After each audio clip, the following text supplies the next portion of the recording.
बात रही पाउंड्स की, जिसकी मतलब बहुत चर्चा हो रही है आजकल। पाउंड्स को देश का कोई भी कानून मंजूरी नहीं देता है, ठीक है, चाहे वो prevention cruelty to animals act हो, चाहे वो अभी जो ड्राफ्ट एसपीसीए रूल्स आए हो, उसमें सिर्फ इंफर्मरीज का मेंशन किया गया है, यानी जिन जानवरों की तबीयत खराब है या उन्हें वो घायल हो गए या वो उन पे कोई केस चल रहा है, उन्हीं जानवरों को वहां पे रखा जा सकता है जब तक जरूरत हो तब तक। जब वो ठीक हो जाए या उन पे केस खत्म हो जाए तो उन्हें वहां से निकाल दिया जाएगा, ठीक है। डॉग पाउंड्स का कोई भी रूल में या कोई भी केस में कहीं पे कोई मेंशन नहीं किया गया है। एक एसओपी की बात होती है, राइट। एसओपी बनाया गया था 2022 में एबीसी रूल्स 2023 के आने से पहले।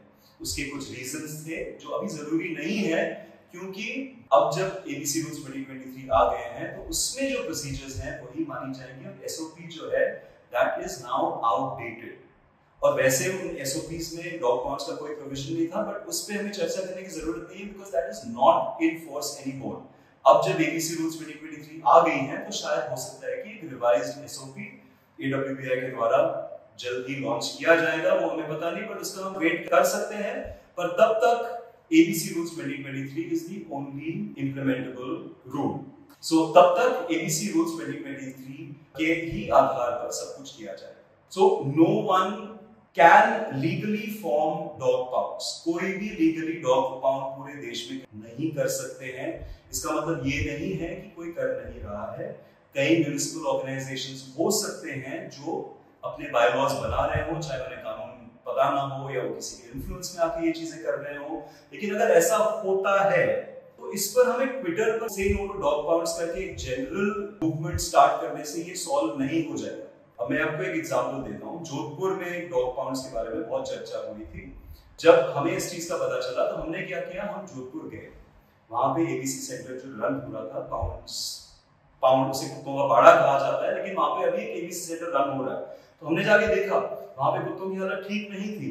तो हमने सारे ऑब्जर्वेशंस अपने लिए और एक लेटर हम ले गए, वहां के मेयर को कॉल किया और उनसे कहा कि हमें म्युनिसिपल कमिश्नर से मिलना है। उन्होंने कहा तुरंत जाके मिलेंगे। म्युनिसिपल कमिश्नर के पास जाके हमने चिट्ठी लिखी, चिट्ठी दी उन्हें, जहां पे हमने सारे वायलेशंस डिस्क्राइब किए कि ये चीजें आपके यहाँ पे गलत हो रही है, और उनको एबीसी रूल्स समझाए हमने, एबीसी रूल्स की कॉपी उन्हें दी हमने और उनसे कहा कि ये है आपके रूल्स, ये आपको फॉलो करने हैं, ये मॉनिटरिंग कमेटी आपको बनानी है, क्या आपने बनाया नहीं बनाया। 15 दिन के अंदर उन्होंने वो मॉनिटरिंग कमेटी बना दी हमारे विजिट के बाद, और उन्होंने ये अश्योर किया है कि उस पाउंड में ना तो कोई नया कुत्ता जा रहा है और जो एग्जिस्टिंग कुत्ते हैं उन्हें भी नसबंदी करा के वो अलग अलग जगहों पर आउटस्कर्ट्स ऑफ द सिटी में छोड़ रहे हैं इन कंजंक्शन विद एनजीओज यानी एनिमल वेलफेयर ऑर्गेनाइजेशंस, जो उनके खाने पीने का, उनके देखरेख का इंतजाम वहां पर कर रहे हैं। तो ये pound for all practical purposes बंद हो चुका है, लेकिन हम फिर भी उनके साथ टच में हैं जस्ट टू इंश्योर दैट कोई अबनॉर्मैलिटीज वहां पे नहीं पाई जाए, राइट।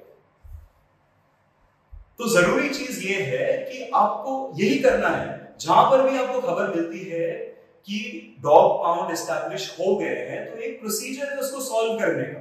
ट्विटर पे आके नो मोर डॉग पाउंड्स, नो मोर डॉग पाउंड्स और ये पैनिक फैलाने से वो डॉग पाउंड बंद नहीं हो जाता, right. And no one is supporting dog pounds. ये जो अफवाहें फैली हुई कि कुछ एनजीओज हैं जो, पता कीजिए कौन है ये एनजीओज जो कह रहे हैं कि डॉग पाउंड्स होनी चाहिए। कोई नहीं कह रहा है, कोई नहीं कह रहा है कि डॉग पाउंड्स होनी चाहिए, right. So we have to channel our energies in the right direction. तो हमें क्या करना चाहिए इसके बारे में बात